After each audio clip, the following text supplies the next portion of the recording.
이번 대선 정말 박빙의 승부였습니다. 대선이 끝난 지 한 달도 채 지나지 않은 시점에서 정치권이 57일 앞으로 다가온 지방선거 준비에 박차를 가하고 있습니다.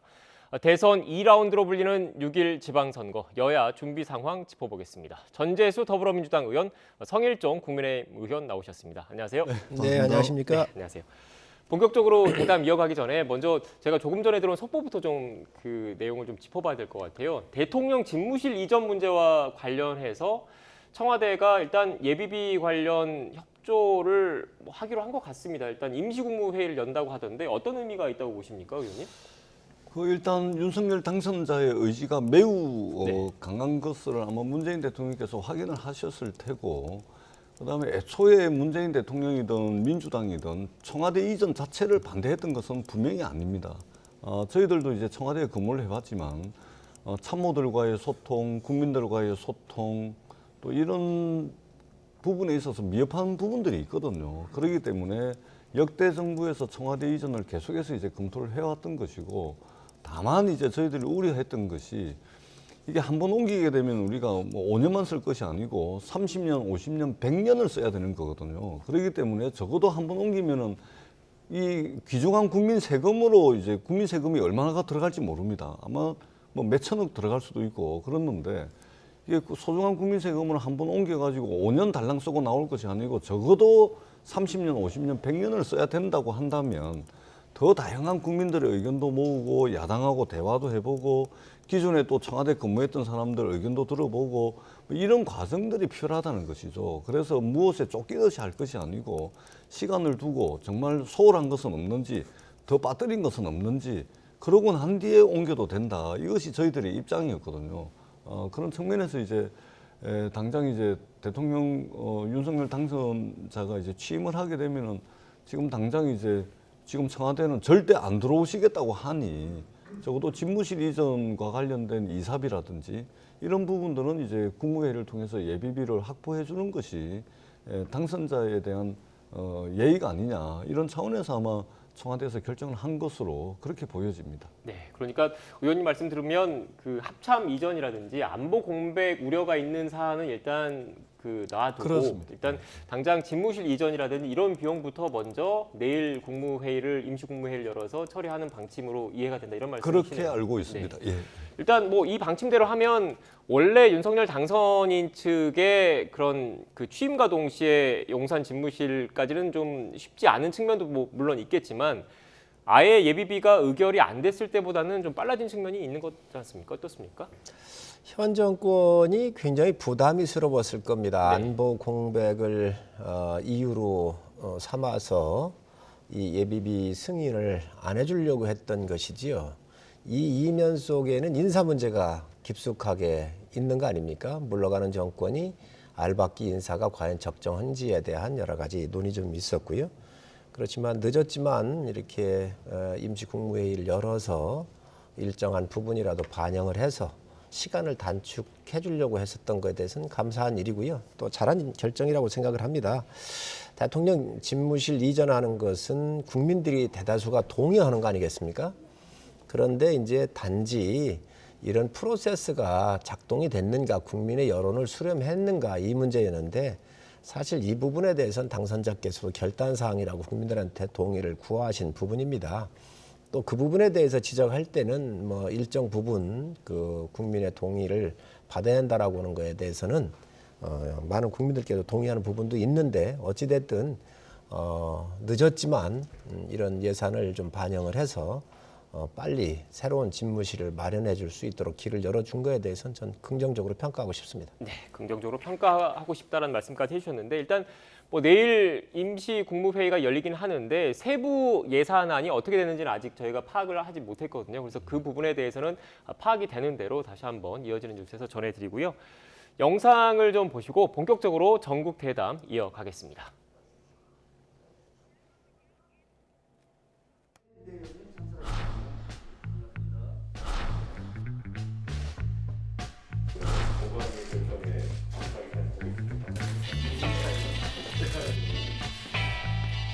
윤석열 정부 성공하기 위해 가지고 어떻게든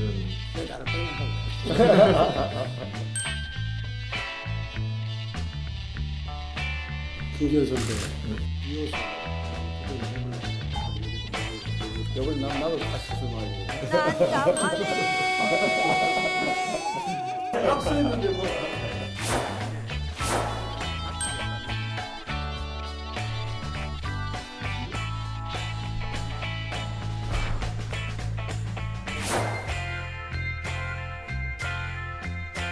경쟁력이 1위도 아니고 명분은 너무 없고 그래서 오히려 당의 분란만 일으키고 게다가 그나마 다른 카드를 찾을 기회를 상실이 이 상태가 며칠 더 가면 큰일 난다고 본 거죠.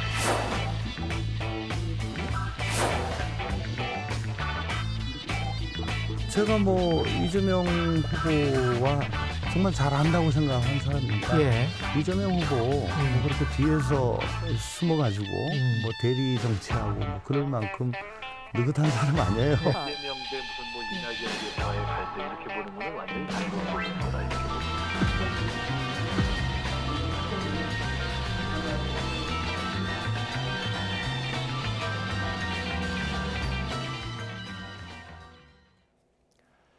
네, 말 그대로 대선이 끝난 지 얼마 안 된 것 같은데 또 지방선거를 앞두고 있습니다. 여야 모두 치열하게 또 경쟁할 수밖에 없을 것 같은데요. 먼저 지금 여야 각각 공들이고 있는 지역이 궁금하거든요. 먼저 민주당은 어느 지역을 공을 들이고 있습니까? 특히. 다 드리고 있죠. 네. 뭐 안 중요한 지역이 어디 있겠습니까? 네. 다 드리고 있고요. 다만 이제 대통령 선거 결과만 놓고 보자면 대통령 선거에서 이겼던 지역만큼은 만약에 이번 지방선거에 또 지게 되면 이제 그나마 대선에서 이겼던 지역도 지게 되는 것이니까 예, 정치적 부담이 더 심하겠죠. 예, 그런 측면에서 지금 경기도가 가장 뜨거운 지역으로 지금 뜨고 있고 그렇다 그래서 서울을 민주당이 무슨 뭐 마치 후보도 못 갈 정도로 이렇게 그냥 뭐 방치하는 것은 아니냐. 그건 절대 아니라는 말씀을 드립니다. 서울에 사실은 민주당이 그렇게 접은 적이 별로 없습니다. 오히려 어떻게 보면 서울은 이번 대선 전까지만 하더라도 상당히 민주당의 텃밭 역할을 해왔고 민주당이 집권을 할 때마다 서울에서 전부 다 이겼습니다. 그렇기 때문에 서울, 경기, 모두 인천까지 포함해서 서울 수도권 그리고 제가 지역구로 있는 부산도 굉장히 비중 있게 저희들이 당에서 동원할 수 있는 모든 인적 자원, 모든 인재들 총동원을 해가지고 대선을 지고 난 뒤에 바로 또 선거를 수습도 하기 전에 선거를 해야 되는 어려운 상황과 어려운 처지에 있는 것만큼은 분명합니다. 그러나 선거를 또 하면서 당의 역량을 모을 수 있는 계기가 될 수 있기 때문에 최선을 다하고 있다는 말씀을 드리겠습니다. 네.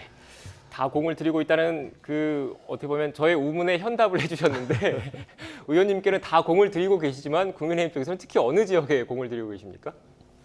권력이 어느 한쪽으로 일방적으로 쏠릴 때 그 피해가 국민들한테 오는 거 아니겠습니까? 네. 4년 전에 트럼프와 김정은이 싱가포르에서 회담을 할 때 평화가 왔다 그러면서 아마 민주당이 전국에 걸었었던 그 프랑카드를 생각을 할 수 있을 거예요. 또 전 언론이 이 이벤트에 집중을 하면서 당시에 이 지방선거를 상당히 어렵게 한쪽으로 이렇게 가게 만들었었던 것들을 기억을 하고 있습니다. 정권을 잡았다 그래서 모든 지역을 다 가져오겠다고 하는 것도 오만한 거고요.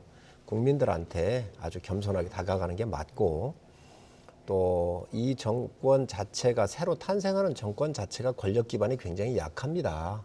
의석수로 180석 대 100석 정도가 되기 때문에 이런 어려움을 국민들한테 좀 말씀을 드리고 또한 지방 권력도 새로 탄생하는 권력하고 균형 있게 맞는 게 맞습니다. 그래서 국민들께서 좀 새로운 정부에 대해서 좀 힘을 실어 주십사 하는 말씀을 좀 드리고요. 더 겸손하게 어느 지역이 됐든 최선을 다하겠다. 저희는 그런 말씀으로 국민들에게 지지를 좀 해달라 말씀드리겠습니다. 네. 그래도 뭐 서울 경기 말씀하셨는데 역시 서울 경기 지역 뭐 크게 더 신경 아무래도 쓰시는 거죠? 서울은 서울 시민들께서 평가했었던 게 부동산 민심을 비롯해서 성범죄로 인해 가지고 서울, 부산은 저희가 보궐에서 가져왔는데 실질적으로 의회를 다 지고 있기 때문에 저희가 일할 수 있는 그 시간이 안 됐지 않습니까? 그래서 국민들께서 좀 그런 부분들을 이해하실 거로 보여지고요. 이제 서울, 경기, 인천, 이제 이 충청 지역인데 이 지역도 저희가 좋은 후보를 내고 또 새로운 정부하고 함께 균형을 맞춰서 권력을 좀 달라고 하는 또 저희가 요청을 하는 그런 과정이라고 생각을 합니다. 네.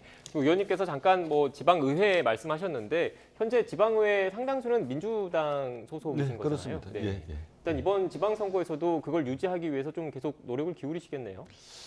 그러니까 사실은 이제 과유불급이라고 네. 사실은 이제 지난 2018년도에 이제 싱가포르에서 열렸던 이제 북미 정상회담 영향이 굉장히 이제 컸던 측면이 있습니다. 네.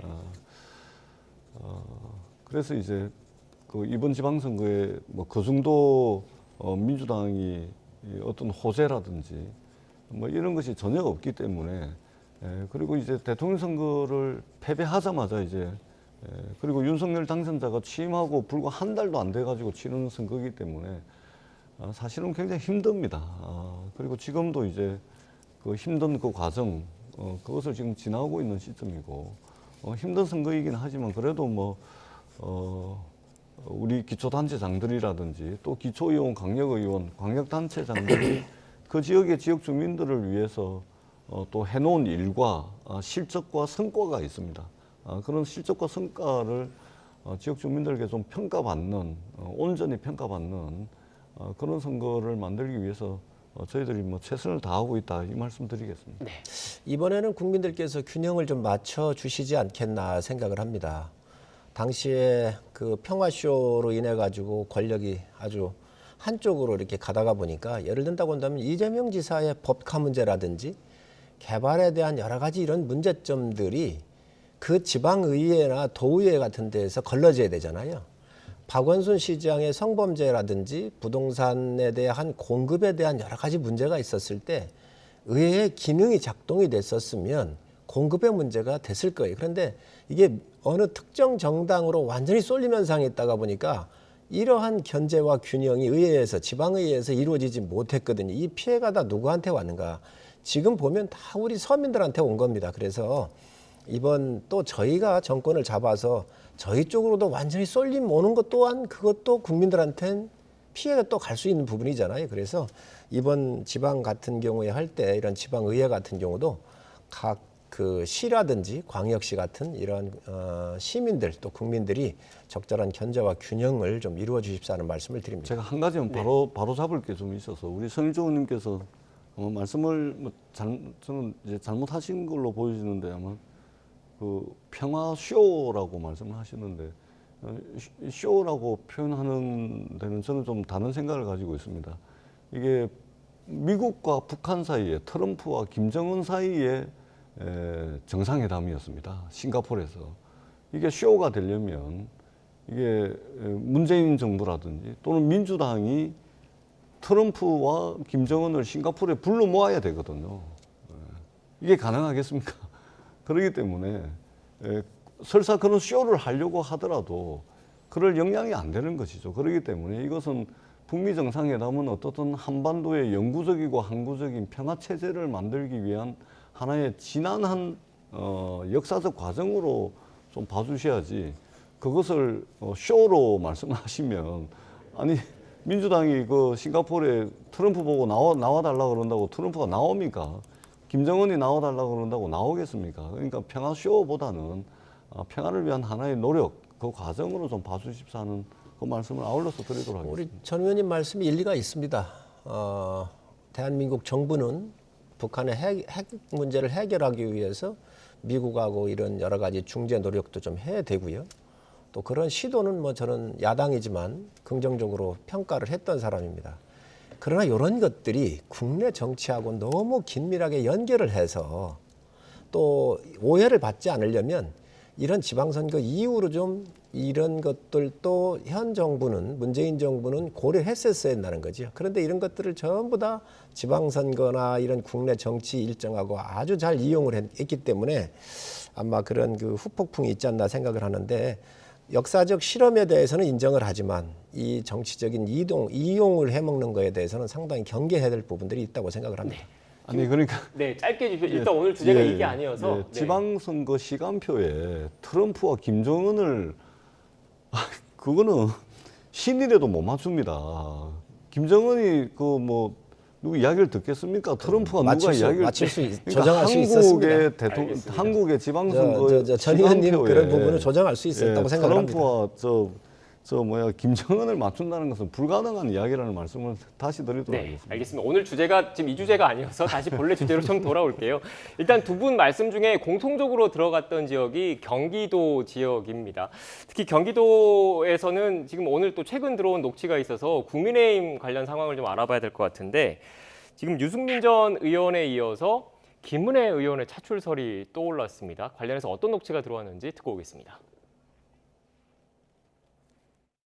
정성호 의원님이나 예. 박광원 의원님이나 이런 분들이 이재명이 대통령이 되면 그러면 유승민을 같이 가겠다.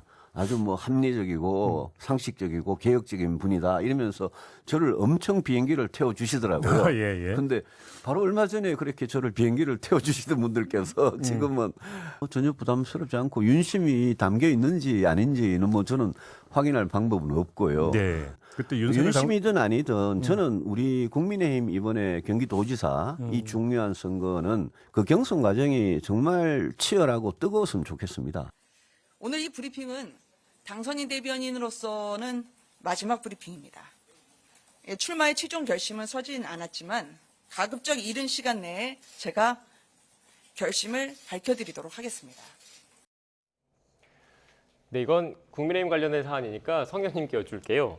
그 김은혜 의원이 당선인 대변인직은 내려놨습니다. 그리고 나서 지금 조금 전에 들으셨지만 출마 최종 결심이 서진 않았지만 가급적 이른 시간 내 결심을 밝혀드리겠다라고 했는데 정확히 출마를 한다는 얘기입니까? 아니면 뭐 어떠다는 얘기입니까? 출마에 무게를 두고 있는 거는 맞는 것 같습니다. 그렇지만 아직 김은혜 의원께서 결심은 못 하신 것 같고요. 또 김은혜 의원은 굉장히 능력 있고 아주 대표적인 그런 여성으로서의 그 지도자, 여성 지도자로서 모든 걸 갖춘 분이시죠. 아마 국민들께서도 다 아시겠지만 이번에 인수위가 열리면 인수위 기자실이라는 게 그동안 없었어요. 모든 정권들이. 그거를 김은혜 의원 아이디어를 내서 이번에 언론하고 소통하는 모습을 이렇게 좀 보셨고요. 비교적 아주 언론하고도 상당히 좋은 관계를 갖고 계시고 또 두 번째로는 그 서민들 일이라고 하면은 전 김은혜 의원 활동을 하면서 특이한 걸 하나가 봤는데 이 임대주택에 오래 사시다가 이게 20년 정도 지나고 그러면 이제 분양을 해드리잖아요. 네. 이제 사시는 분들한테 그거 할 때 저가에 시가보다 좀 낮게 하는데 그게 굉장히 어렵습니다.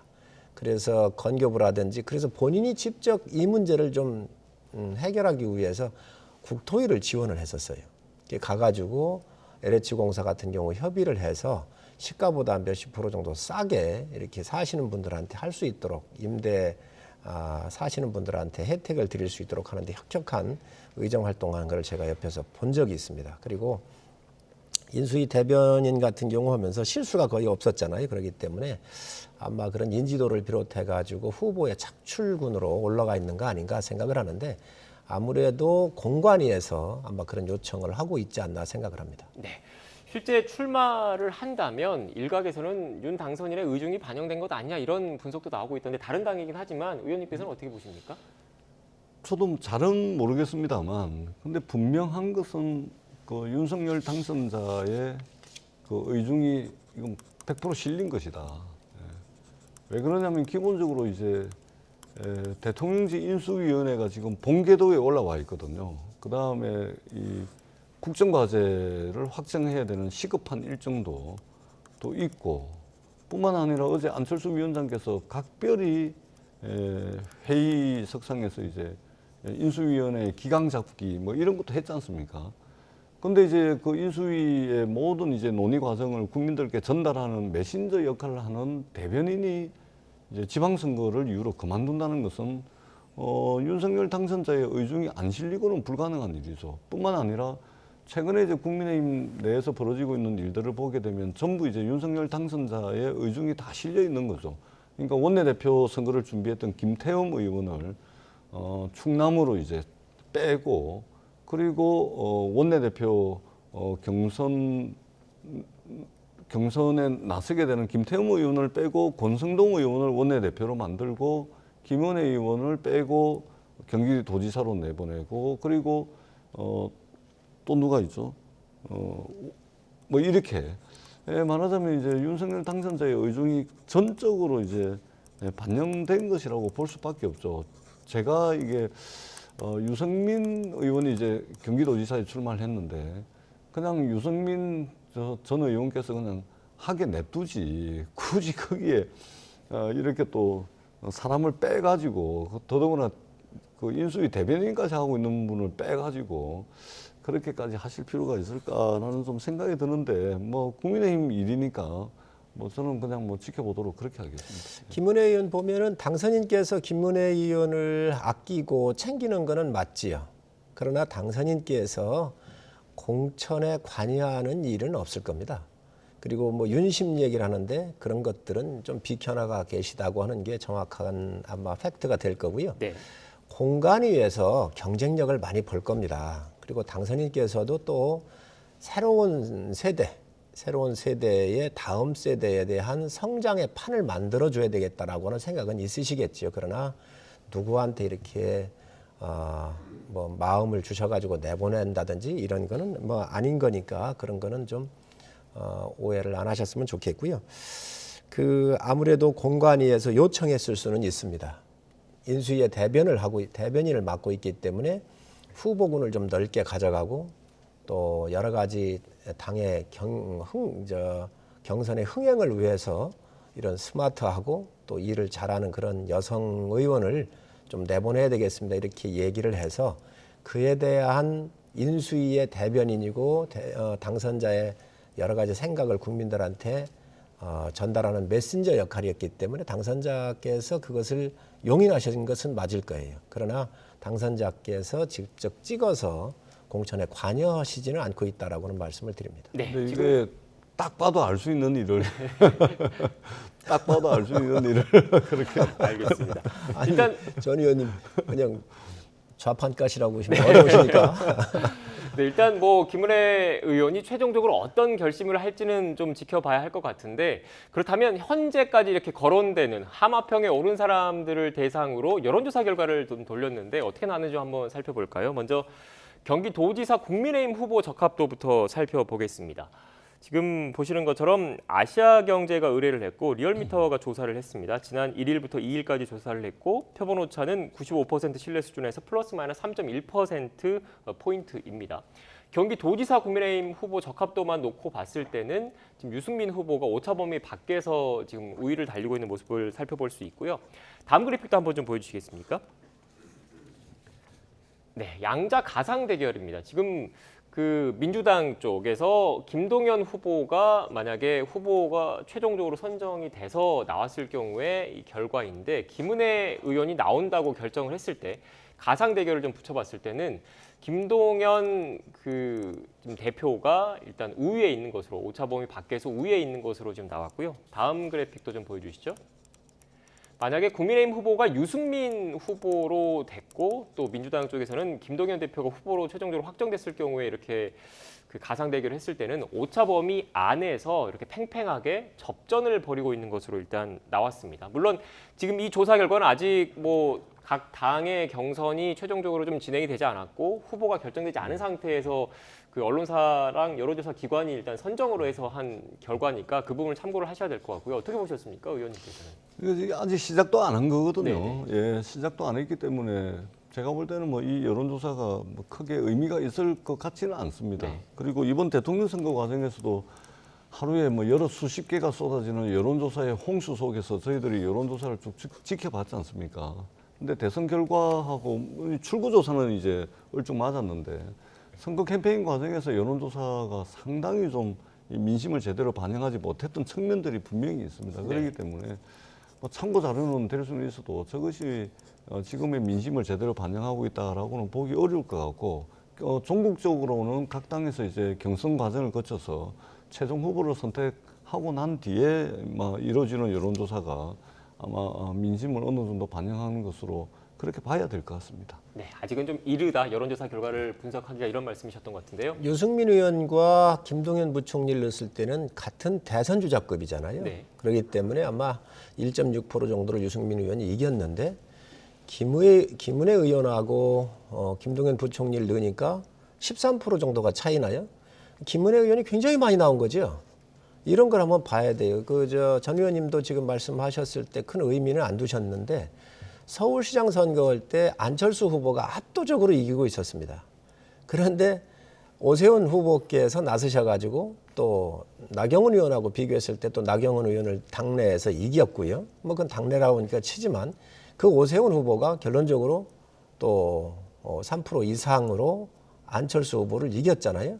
지금 김은혜 의원이 갖고 있는 저 28.6%나 41%의 김동연 후보의 의미는 별로 없는데 이런 것들이 흥미가 더 이제 배가가 되고 하면은 굉장한 폭발력 있는 것이 제가 볼 때는 김은혜 의원이다 이렇게 보여집니다.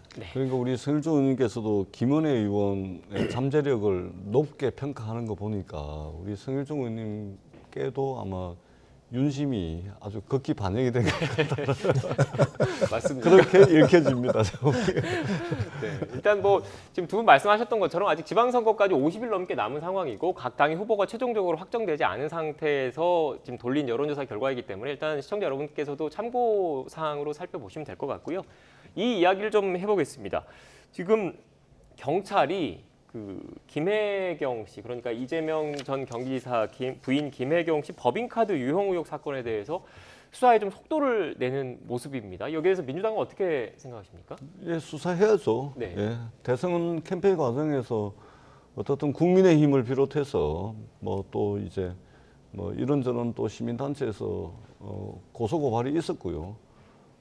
그렇기 때문에 수사하는 것은 당연합니다. 다만 이게 법인카드 유용과 관련된 의혹 아니겠습니까? 근데 이게 선거 캠페인 과정에서도 법인카드 사용 내역은 경기도청 홈페이지에 날짜별로, 금액별로 전부 다 나와 있습니다. 전부 다 나와 있죠. 그래서 이게 압수수색까지 해야 될 문제냐. 저 지금 화면에 나오지만 저 대부분 압수물을 넣어가는 저거 요즘 저거 USB로 다 담아가요. 공문이고 뭐고 간에 전부 디지털 자료화되어 있기 때문에 컴퓨터에 USB를 꽂아가지고 USB 하나 달랑 들어가면 끝나거든요. 저것도 이제 국민들께 뭔가 뭐 수사를 좀 하고 있다 이런 이제 이미지 때문에 저런 걸 들고 다니는데 사실은 저 안에 많은 게 담겨 있지 않습니다. 전부 USB로 다 하는데 그럴 필요까지 있었겠냐라는 이제 아쉬움은 있지만 그러나 수사는 뭐 진행이 돼야죠. 혐의가 있고 하면 당연히 수사를 받아야 되는 것이고 다만 마찬가지로 선거 캠페인 과정에서 이제 김건희 씨의 허위력, 허위 경력, 허위 수상 실적, 또 수상 실적 부풀리기, 그 다음에 모든 공범들이 다 구속되어 있는 주가 조작 사건, 그 다음에 장모의 어떤 양평군의 공흥지구에 있는 말하자면 부동산 개발 사업, 뭐 이런 부분들도 고소고발이 다 돼 있습니다. 근데 승자에 대해서는 수사가 안 되고 패자에 대해서는 저렇게 압수수색까지 하는 이걸 보면서 수사는 돼야 된다. 그러나 선거 결과에 따라서 승자와 패자에게 서로 다른 잣대로 수사가 진행돼서는 상당히 이제 그런 식으로 수사가 되면은 이게 상당히 곤란하다. 이게 제 생각이 아니고 많은 국민들의 생각일 겁니다. 승자에게는 면죄부를, 패자에게는 어떤 더 가혹한 수사를 이렇게 되면은 대한민국이 법치주의가 아니라는 것을 반증하는 거 아니겠습니까? 수사당국에서 이런 문제를 좀 각별히 고려를 할 필요가 있겠다 이렇게 생각을 합니다. 네. 우리 전 의원님께서 뭐 형평성을 얘기를 하시는 것 같은데 이 법인카드 사용한 문제는 세금과 관련된 내용입니다. 그리고 이거는 명백한 범죄 행위예요. 이거 같은 경우는 저는 모든 기록들이 다 있을 거로 봐요. 법인카드 사용한 날짜에서부터 금액, 사용자가 누구였는지. 그렇기 때문에 이거는 아주 쉬운 문제인데 이재명 지사가 먼저 근무하고 있던 이곳에 감사를 요청을 했었기 때문에 제대로 안 된 거 아니겠습니까? 그래서 경찰이 이걸 조사하고 있는데 이거에 대해서는 뭐 이 기록들을 가지고 명확한 팩트가 있는 거기 때문에 어렵지 않을 거로 보여지고요. 이런 거를 하는 거를 가지고 개인적인 문제를 끌어들여서 그동안 정치적인 의혹이었지 사실 김건희 여사 같은 경우가 상당히 오해를 많이 받고 이런 부분들이 있습니다. 그거는 정치적인 공세였잖아요. 그래서 아니 문제 있으면 하라 그러십시오. 그러나 그러한 부분들을 기계적으로 균형을 맞춰달라고 요구하는 것은 오히려 이런 법카, 국민의 세금에 대해서 부당하게 쓰여지고 이거에 대해서 횡령한 이런 부분들에 대해서 요구하는 것은 상당히 무리가 있다고 생각을 합니다. 네. 제가 말씀드리는 것은 기계적 형평성이 아닙니다. 전혀 아닙니다. 여기 하나 하면 여기 하나 해야 된다. 그게 아니죠. 범죄 혐의가 있으면은 그냥 하는 겁니다. 제가 형평성을 맞춰 달라는 말씀이 전혀 아니라는 말씀을 이 자리를 빌어서 드리고 법카 문제는 그렇습니다. 국민 세금과 직결되는 굉장히 중차대한 문제입니다. 그것이 돈이 10만 원이 됐건 100만 원이 됐건 1000만 원이 됐건 그것은 당연히 그 투명하게 수사하고 공개해야 된다고 생각을 합니다. 그런데요, 법카만큼이나 중요한 것이 자본주의 시장경제 질서를 뿌리부터 흔들어버리는 주가 조작 사건, 이 자본주의 시장경제 질서를 훼손시키는 겁니다. 뿐만 아니라 허위 경력, 허위 이력, 수상실적 부풀리기 이런 걸 통해 가지고 대학에서 강의도 하고 했지 않습니까? 그럼 이거 뭐냐면은 이게 업무 방해, 사문서 위조, 위조 사문서 행사, 또 사회적 자본이라고 하는 신뢰를 심대하게 훼손할 수 있는 이것이 만약에 범죄라면 수사를 통해서 밝혀지겠죠. 심각한 겁니다. 그리고 장모의 어떤 양평 공흥지구의 부동산 개발 사업 같은 경우도 이 말하자면 임대아파트 재야될 거를 LH가 100% 공영 개발하는 거를 민간 개발로 다 바꿔버려 가지고 하는 겁니다. 무주택 서민들을 위한 주거 공간을 사익을 추구하는 것으로 바꿔버리는 겁니다. 그렇기 때문에 법카가 세금이기 때문에 굉장히 중요해서 먼저 하는 거다. 나머지는 중요하지 않다. 그렇지 않죠. 오히려 더 심각한 문제일 가능성이 많다. 그렇기 때문에 어차피 선거 캠페인 과정에서 양측 공의, 고소고발이 다 들어가 있습니다. 그런 측면에서 말하자면 곧 시작이 되겠죠. 저는 뭐 수사기관이 그냥 넘어가지는 않을 거라고 봅니다. 곧 하겠지만 이런 부분도 감안을 해야 된다. 이 말씀을 제가 아울러서 드리는 것입니다. 그 주가 조작 사건 얘기를 하는데 2008년이에요. 10년 동안 주식 거래를 했습니다. 주가 조작은 3개월이나 6개월 동안 급격하게 올리고 빠지는 거잖아요. 이거는 정말 범죄자들이 하는 겁니다. 그리고 또 전문성 있는 사람들이 하는 거고. 근데 김건희 여사 같은 경우는 여기에 관련이 전혀 없습니다. 그리고 이 사건에 대해서 3번 조사를 했는데 금융감독원에서부터 검찰에서 3번 조사했던 것을 또 정치권이 가져왔었다는 말씀을 분명히 드리고 또 여러 가지 장모 땅 이야기하고 그러는데 이게 결혼 전 이야기잖아요. 그리고 이런 부분들에 대해서 이재명 지사의 이러한 공금 횡령에 대한 것을 덮기 위해서 또 이런 것들을 기계적으로 요청을 한다고 하는 것은 좀 맞지 않다고 보여지고 네. 이런 것들은 검찰이 더 잘 알고 있을 거고 민주당이 오히려 더 잘 알고 있을 거라고 생각을 합니다. 한 말씀 죄송합니다. 네, 정말 짧게 좀 부탁드릴게요. 성일종 의원님 그 주가 조작요. 검찰의 공소장을 꼼꼼히 읽어보세요. 아니 꼼꼼히 안 읽어보고 대충 읽어봐도 다 나옵니다. 검찰 공소장과 그 증거라고 할 수 있는 범죄 일람표만 보시더라도 구체적으로 다 나와 있습니다.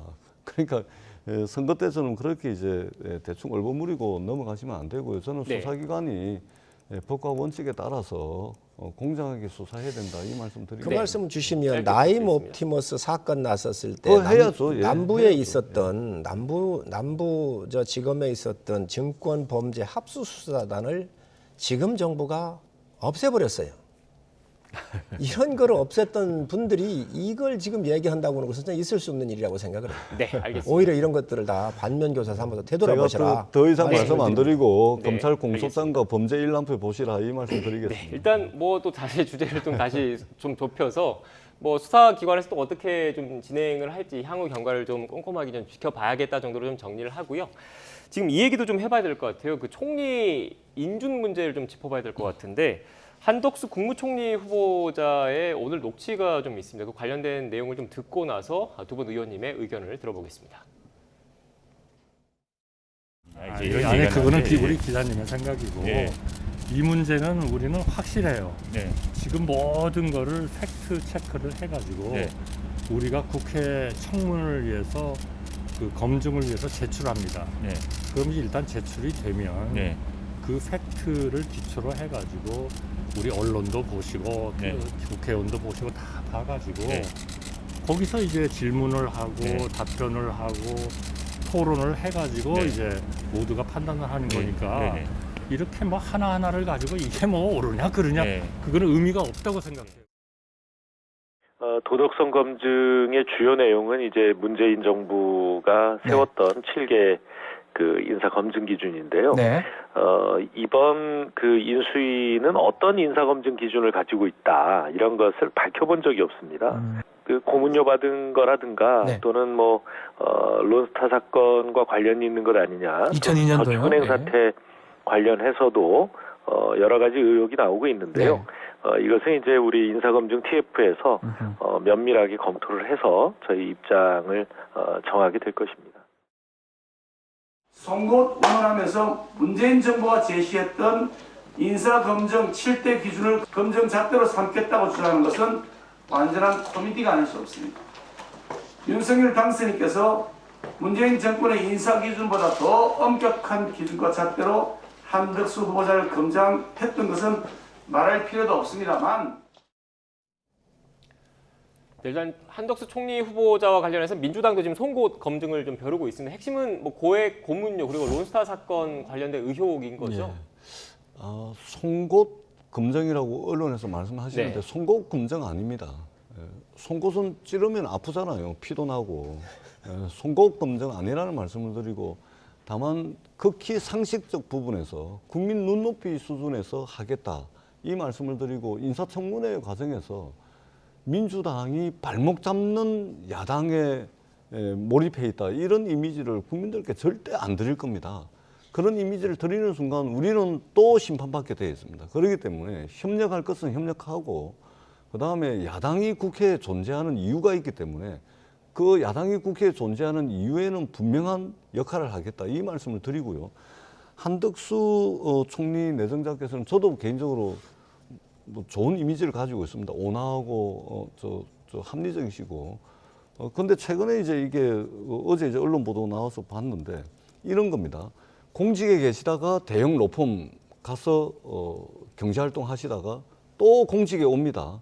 그러고 난 뒤에 또 대형 로펌에 또 갑니다. 그러고 난 뒤에 또 공직에 오는 겁니다. 그러니까 공직, 대형 로펌, 또 공직, 또 대형 로펌, 그리고 또 공직입니다. 그리고 그 사이에 가장 최근까지 이 김앤장이라고 하는 대한민국에서 가장 큰 법률 기업이죠. 여기는 공익을 위해서 일하는 곳이 아닙니다. 사건 의뢰자의 성소를 도와서 말하자면 그 기업의 이익, 법률 기업의 이익을 추구하는 데인데 여기서 4년 4개월 정도 18억을 받았다. 현재까지 드러난 것만. 이것은 국민 눈높이에 맞지 않다. 이렇게 저희들은 판단을 하고 있습니다. 네, 어떻게 보십니까, 의원님? 한덕수 총리는 지역적으로 보면 호남이고요. 그리고 모든 정부, 김대중 정부, 노무현 정부, 이명박 정부를 두루 다 이렇게 함께 일을 하셨었다는 말씀 제가 드리고 아마 가장 무난한 인사가 아니겠나 싶습니다. 민주당에서도 공직을 맡았었기 때문에 지금 여러 가지 이 공세를 좀 준비하고 있는 것 같은데 야당이니까 해야지요. 그러나 이 새로운 정부의 출범에 맞추어서 청문회 기능으로서 하는 게 아니라 좀 과한 것들은 아마 새로운 정부에 대한 부담을 주기 위해서 정치적 공세가 일정 부분 들어가 있다라고 보여지고 특히 윤호중 그 비대위원장께서 뭐 7대 기준 같은 거 얘기를 하셨어요. 성직자 뽑는 게 아닙니다. 그렇지 않습니까? 그런데 이 7대 기준도 문재인 정부에서 만드는 것이고 문재인 정부가 스스로 허물었어요. 그걸 우리 보고 지키라고 요구하는 것은요. 있을 수 없는 일이라고 생각을 해요. 그리고 윤호중 비대위원장은 본인이 원내대표 하시고 법사위원장 하셨었을 때에 그 여러 가지 하셨던 일들을 저는 오히려 문재인 정부한테 굉장히 이 부담을 드렸던 분이거든요. 주셨던 분인데 그런 것들을 지금 새로 탄생하는 정부한테 조건을 만들어내라. 우리가 줬던 7가지를 지켜내라고 하는 것은 뭐 저는 있을 수 없는 정치적인 공세이자 발목잡기라고 생각을 합니다. 네, 알겠습니다. 두 분 말씀을 들어보니까 인사청문 정국에서도 치열한 그 경론이 예상되는 것 같은데요. 지금 시간이 다 돼서 오늘 대담은 여기서 마무리를 좀 해야 될 것 같습니다. 지금까지 전재수 더불어민주당 의원, 성일종 국민의힘 의원과 전국 현안에 대한 이야기 나눴습니다. 오늘 말씀 고맙습니다. 네, 감사합니다. 고맙습니다.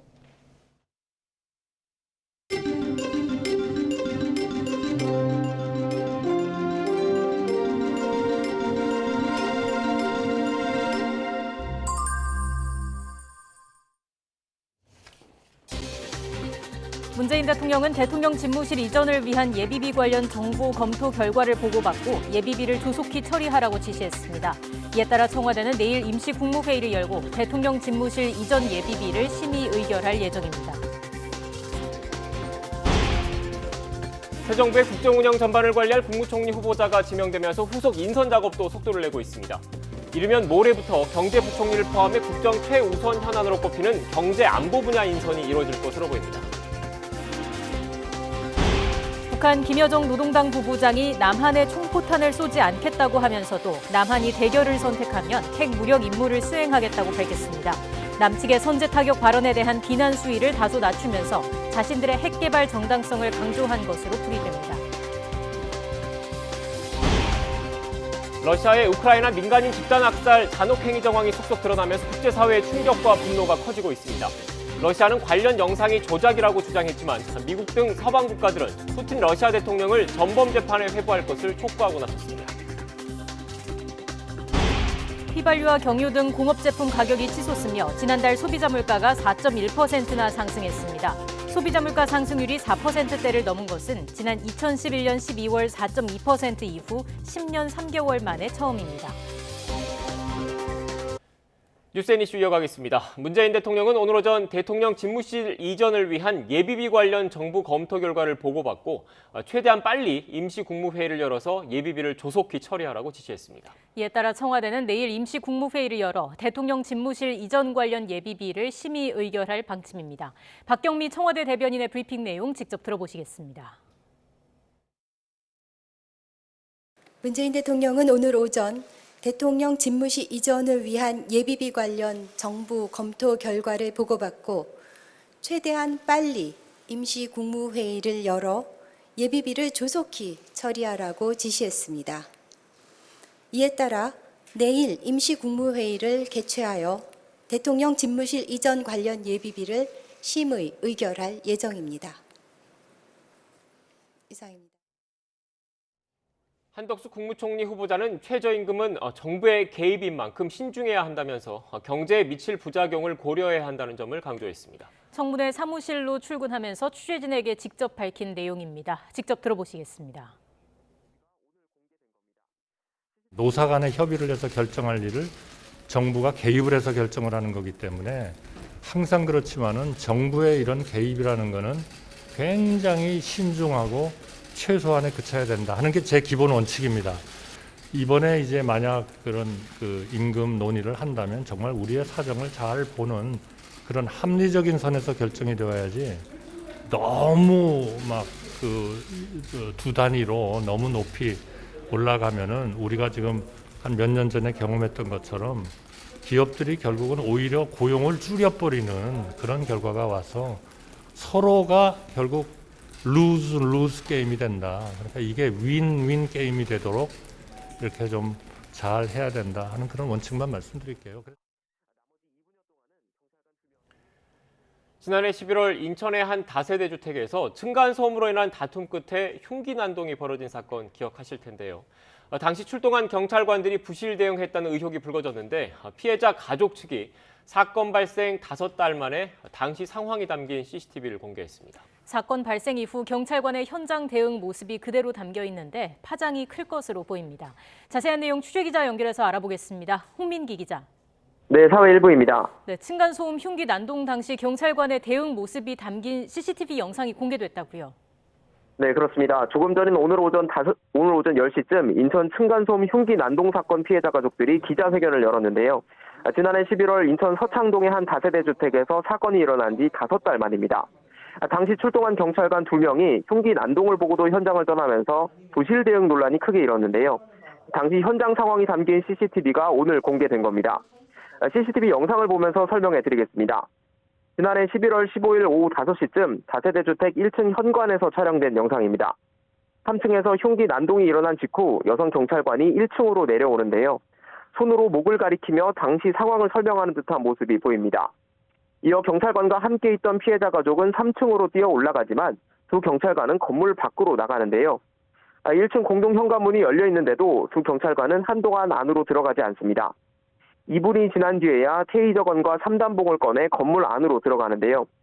당시 두 경찰관은 3층에 있던 경찰관이 사건이 일어나자 지원을 요청하려 1층으로 내려갔고 그 사이 1층 공동 현관문이 닫혀 위로 올라가지 못했다고 해명해 왔습니다. 피해자 측은 공개한 CCTV를 토대로 이 해명이 거짓이라고 강하게 반발했습니다. 또 정신적 충격으로 당시 상황을 정확히 기억하지 못한다는 여성 경찰관의 해명도 사실이 아니라고 반박했습니다. 1층에 있던 남성 경찰관에게 범행 장면을 묘사하는 모습을 보면 현장 상황을 똑똑히 기억하고 있었던 겁니다. 피해자 측은 결국 경찰 대응이 늦어지면서 피해자가 사경을 헤매는 등 피해를 키웠다고 고소했는데요. 영상을 공개한 건 경찰관 개인의 일탈을 지적하기 위해서가 아니라 시민의 생명과 안전을 지키는 데 소홀했던 경찰 조직에 경각심을 주기 위함이라고 설명했습니다.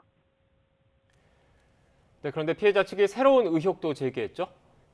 네, 그렇습니다. 이번 사건의 진실을 담고 있는 건 다세대 주택의 CCTV 말고도 하나 더 있는데요.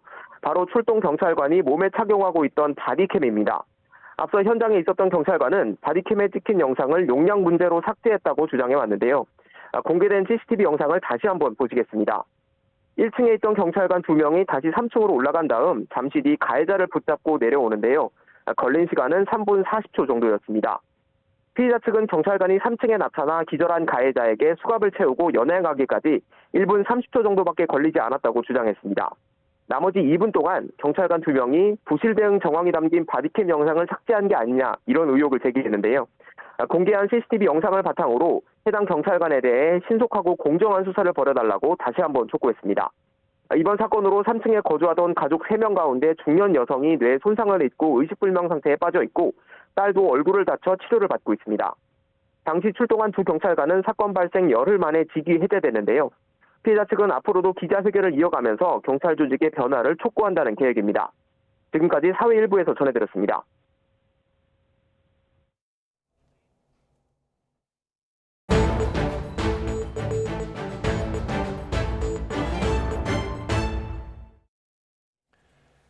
러시아군의 우크라이나 민간인 집단 학살로 전 세계가 충격과 분노에 휩싸였습니다. 이 사태로 우크라이나 전쟁도 새로운 국면에 접어들었습니다. 국제부 호준석 기자 나와 있습니다. 어서 오십시오. 네, 안녕하십니까. 네, 먼저 지금까지 드러난 사실부터 정리를 좀 해볼까요? 네, 러시아군이 우크라이나 수도 키이우에서 퇴각을 하지 않았습니까? 네. 북부 지역 전선에서 다 퇴각하고 있습니다. 5주 만에 퇴각한 뒤에 들어가서 확인을 해보니까 그동안 확인되지 않았었던 일들이 이제 드러나고 있는 것이죠. 이 키이우와 바로 인접해 있는 부차라는 곳이 제일 피해가 큰데요. 예. 거리 곳곳에서 이제 손이 뒤로 묶이고 눈이 가려지고 이런 상태에서 사살된 시신, 뒷머리에 총을 맞은 이런 시신 18구가 발견이 됐고요. 성당 근처에서는 시신 280여 구가 집단 매장되어 있는 것이 또 밝혀졌습니다. 일부 그 피해자들은 신체 일부가 이제 절단이 되거나 또 치아가 강제로 뽑힌 흔적이 있었습니다. 이제 예. 고문이 의심되는 것이죠. 또 심지어는 14세에서 16세 청소년 시신도 있었다라고 우크라이나 정부가 밝혔고요. 러시아군이 이제 여성들을 성폭행했다는 신고와 증언도 잇따르고 있는데 심지어는 아이들이 보는 앞에서 여성을 성폭행했다라는 증언도 있었고 네. 총구를 들이대면서 위협했다 이런 증언도 있었습니다. 조금 전 지도를 다시 한번 보면서 이 지역을 좀 설명드리겠습니다. 이곳이 이제 격전이 키이우를 차지하기 위해서 격전이 벌어졌던 곳, 바로 그 키이우랑 바로 붙어 있는 곳이 이르핀입니다. 그래서 네. 저희가 이제 제일 전투가 치열했던 곳이고 거기에서 또 바로 붙어 있는 지역이 부차입니다. 네. 그러니까 이곳을 5주 동안 러시아군이 점령하고 있었는데 이런 일들이 확인이 되고 있는 것이고요. 그다음에 브로바리라고 표시되어 있지 않습니까? 저곳에서는 러시아군이 민간인 집에 들어가서 남성은 사살하고 그 아내를 성폭행했다라는 그 증언이 나왔고요. 예. 그다음에 이제 보로디안카라는 곳이 보이지 않습니까? 젤렌스키 대통령이 이 보로디안카라는 곳에서는 이 부차보다 피해가 더 클 수 있다라는 말을 오늘 했습니다. 어떤 근거인지는 정확하게 설명하지 않았고요. 예. 다만 이 부차에서 이런 일이 벌어졌다면 다른 러시아군 점령지에서는 벌어지지 않았을까 하는 합리적인 의문이 드는 것이죠. 그래서 지금 젤렌스키 우크라이나 대통령이 제노사이드, 집단 학살이라고 규정을 했는데 이 용어에 대해서 조금 더 설명을 해주세요. 네, 그러니까 이제 직역하면 집단 학살 이렇게 되는 예. 건데 2차 세계대전 때 이런 나치 홀로코스트 비롯해서 집단 학살이 너무 끔찍했기 때문에 1948년에 이제 유엔에서 이 조약을 만든 것입니다. 네. 채택을 한 것입니다. 어느 나라 국민이다 또는 어떤 인종이다, 어떤 종교를 가졌다 이런 이유로 집단을 박해하고 살해하는 것을 국제 범죄로 규정을 하고 있는 것입니다.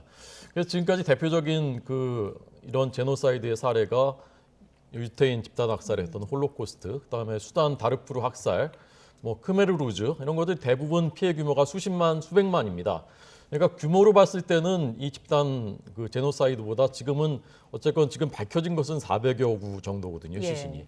그러니까 훨씬 적지만 이런 제노사이드 조약의 정신에는 뭐 부합한다고 볼 수 있는 측면이 있습니다. 그래서 유엔 사무총장 구테레스 총장이 이것은 책임자를 추궁할 수 있도록 이어지는 독립적인 수사가 필수적이다라고 말했는데 결국 이 조사가 이루어질 것이고 이걸 통해서 최종적으로 규정이 될 것 같습니다. 네.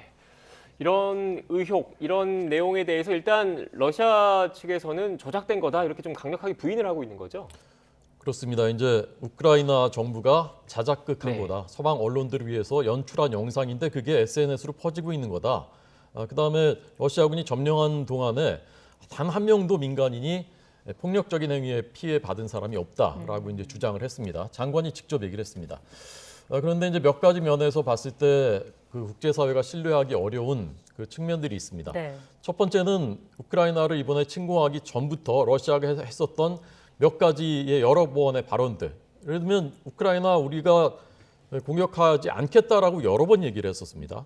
근데 공격을 했고 들어가서 민간인 공격 안 하겠다라고 했는데 민간인 공격을 했고 또 마리우폴에서 이제 병원이 폭격받으니까 그것은 우리가 한 게 아니라 우크라이나의 나치주의 조직이 한 일이다. 우리가 증거도 있다 이렇게 얘기했었는데 이런 것들이 차례로 다 이제 거짓말로 드러나는 것이죠. 믿을 수가 없게 된 것이죠. 증거가 있다고 했는데 여러 번 그것을 공개한 적은 한 번도 없었습니다. 예. 이번에도 증거가 있다고 얘기합니다. 조작 증거가 있다고. 이 러시아의 주장이 사실이라면 이런 일들이 벌어졌어야 되는 겁니다. 러시아군이 퇴각하자마자 우크라이나 정부가 그 지역으로 들어가서 그 지역 주민들이 다 여전히 살고 있는데 거기서 집단적으로 자국민 시신을 집단적으로 조작을 하고 그것을 서방 언론들은 뭐 AFP나 CNN, BBC 이런 데 취재진들이 다 들어와서 확인했는데 다 거기에 속고 조작에 속고 현지 주민들은 거기에 공모해서 다 거짓말로 증언을 해주고 증언이 영상으로도 많이 남아있거든요. 근데 이런 일들이 과연 벌어질 수가 있는가 굉장히 의문스러운 일이고요. 러시아군이 2000년 체첸 내전 때나 2011년부터 있었던 시리아 내전 때 이런 잔혹한 행위를 한 또 전력이 있습니다. 그러다 보니까 아무래도 러시아의 말이 신빙성을 갖기가 어려워지는 것이죠. 상황을 보면 평화 협상을 좀 기대하기 어려울 수도 있겠다는 생각이 드는데 어떻습니까? 네, 젤렌스키 대통령이 이런 상황에서 대화는 어렵다라고 발언을 했습니다. 네. 이제 우크라이나는 이번에 평화 협상이 되면 국민투표에 붙이겠다는 계획이었거든요. 근데 지금 우크라이나 국민들이 만약에 여기서 지금 진짜 협상이 타결돼서 돈바스 같은 영토를 좀 떼주고 이거 국민투표에 붙였을 때 그게 과연 통과될 수 있을까 하는 것 자체도 지금 의문입니다. 네. 또 서방도 지금 굉장히 격앙돼 있습니다. 인권을 가장 중요한 가치로 보기 때문에 그렇습니다. 사실 이 젤렌스키 대통령이 최근에 독일을 여러 번 비난했습니다. 독일이 좀 러시아에 대해서 미온적이다, 제재에 대해서 이렇게 했었는데 독일조차도 이번에 이제 완전히 그 태도가 바뀌어서 러시아 대사관 직원들 지금 추방하고 했거든요. 그리고 또 한 가지 문제는 사실 지난주에 협상이 급진전된다고 했었는데 그 사이에 이제 이런 일들이 벌어진 겁니다. 퇴각하면서 민간인들을 또 사살하고 또 남부 쪽에는 오히려 전력을 강화하고 있습니다. 그러니까 러시아가 정말 종전 의지가 진정한 의지가 있는 것이냐라는 게 이제 의문을 갖게 되는 것이고요.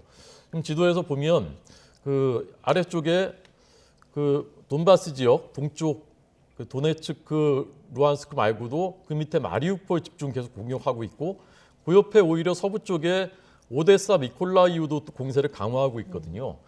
그래서 이런 걸로 봤을 때는 정말 돈바스 해방만이 목표다라는 말에도 의문이 생기고 서방은 이제 우크라이나는 무기 더 보내자, 그다음에 러시아에 대한 제재는 더 강화하자 네. 이런 기조로 가고 있는데 이렇게 되면 러시아 대응도 더 격렬해질 가능성이 있고 그래서 평화협상은 지금 미궁에 빠졌다라고 말씀드릴 수 있겠습니다. 네, 알겠습니다.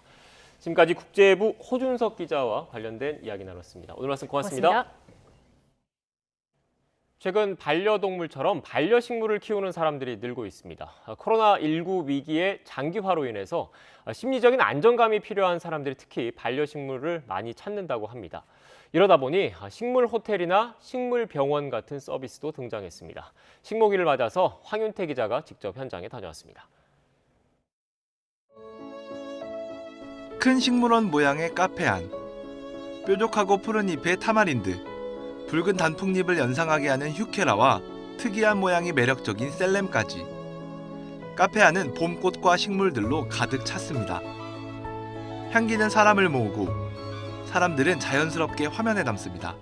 남자아이 둘을 키우는데 워낙 활동량이 많아서 아이들이 이제 유치원이나 학교 가고 나서 식물을 보고 있으면 좀 마음이 편안해지더라고요. 반려식물로 어떤 게 좋을까? 고민하는 사람들에겐 전문가가 도움을 줄 수 있습니다. 밀폐된 공간 안에서 머무는 시간들이 많으시다 보니까 조금 공기에 좋거나 좀 힐링을 취하실 수 있는 식물을 찾으시는 분들이 좀 많이 한 20%에서 30% 정도 증가를 한 것 같아요. 식물 호텔도 등장했습니다. 이곳에서는 식물을 맡아 관리해 줍니다. 파는 데에서 끝나는 게 아니라 이후 보관까지 해주는 서비스입니다. 여기 있는 식물들은 모두 주인이 있는데요. 여행이나 출장을 떠난 사람들이 잠시 맡긴 것들입니다. 마치 호텔처럼 배기호 푯말들이 붙어 있습니다. 근래에는 조금 신혼여행이라든지 이렇게 장거리 여행을 가시는 분들도 늘어나고 있어가지고 앞으로 이용객이 좀 많아질 것 같아요. 상처가 나거나 일부가 썩은 반려식물을 위한 온라인 병원도 있습니다. 경기도가 운영하는 식물병원에는 한 달 동안 6만 명이 방문했습니다. 반려식물 사진과 상태를 적어놓으면 식물 전문가가 상세하게 대답해주는 방식입니다. 코로나로 하면서 사람들이 이렇게 식물 키우시는 분들이 많이 늘어난 것 같기도 하고, 사이버 식물 병원처럼 온라인 같은 경우 가정원에 하시는 분들이 거의 한 80% 차지하시거든요. 이처럼 반려식물에 대한 관심이 높아진 건 코로나 위기의 영향도 큽니다. 좁은 공간에서 홀로 생활하는 경우가 생기다 보니 치유 개념으로 반려식물을 가까이 두려 하기 때문입니다. 시각적으로 사람들한테 좀 이제 초록이 주는 편안함, 그런 것들도 줄 수가 있고요. 또 식물을 기르는 것 자체가 사람한테 굉장히 심리적인 안정감을 주거든요. 코로나 위기로 생명의 소중함을 다시 한번 되새길 수 있는 요즘, 반려식물이 사람들 사이에서 인기를 끄는 이유이기도 합니다. YTN 황윤태입니다. 미성년자가 부모의 과도한 빚을 떠안지 않도록 하는 내용의 민법 개정이 추진됩니다. 법무부는 오늘 이 같은 내용이 담긴 민법 개정안을 입법 예고했습니다. 개정안은 미성년자가 성년이 된 후 상속받은 빚이 상속 재산보다 많다는 사실을 한 날부터 6개월 안에 한정 승인을 할 수 있도록 했습니다. 또 성년이 되기 전에 안 경우에는 성년이 된 날부터 6개월 안에 신고하면 됩니다. 북녘땅 연백평야가 한눈에 보이는 화계정원이 강화군 교동도에 조성됐습니다. 군사보호구역이어서 개발이 제한된 곳이어서 관광객 유입과 경제적 효과에 대한 주민들의 기대가 컸습니다. 이기정 기자입니다. 예산강을 따라 펼쳐진 북녘땅의 연백평야가 한눈에 들어옵니다. 강화군 교동도의 화계산에서 보이는 풍경입니다. 고구 저수지와 서해바다 그리고 북한 땅이 손에 잡힐 듯한 이곳에서 화계정원 준공식이 열렸습니다. 382억 원이 투입된 만큼 관광객 유입에 대한 주민들의 기대가 큽니다. 촌스럽고 그냥 아무것도 볼 것 없었는데 이렇게 잘 만들어 놔가지고 관광지로 발전이 됐으니까 경제가 살아날 것 같아요. 213m의 화계산 정상에는 저세를 형상화한 스카이워크형 전망대가 조성되고 2km에 달하는 모노레일이 설치돼 객차가 들어오길 기다리고 있습니다. 화계정원은 한강과 예성강이 만나는 생태계 보고이면서도 어로 활동이 금지된 경제적 침체 지역에 활력을 불어넣기 위한 사업입니다. 화계산에 자연경관을 활용한 공원 같은 정원을 조성해서 지역에 활력을 불어넣고자 이 사업을 시작하게 되었습니다. 조선왕조 10번째 임금인 연산군 유배지가 있을 정도로 외진 교동도. 화개정원 준공을 계기로 수도권의 관광객이 찾아오는 때묻지 않은 힐링 명소로 발돋움할 채비를 갖추고 있습니다. YTN 이기정입니다. 오늘 오전 1시 40분쯤 충북 진천군 문백면 플라스틱 제조 공장에서 40대 근로자 A씨가 기계에 끼이는 사고가 났습니다. 이 사고로 A씨는 몸과 팔 등을 크게 다쳐서 결국 숨졌습니다. A씨는 다른 직원들과 함께 사출기 작업을 하던 도중 사출기에 낀 플라스틱을 제거하려다 사고를 당한 것으로 알려졌습니다. 경찰은 공장 관계자를 상대로 안전수칙 준수 여부 등 정확한 사고 원인을 조사하고 있습니다.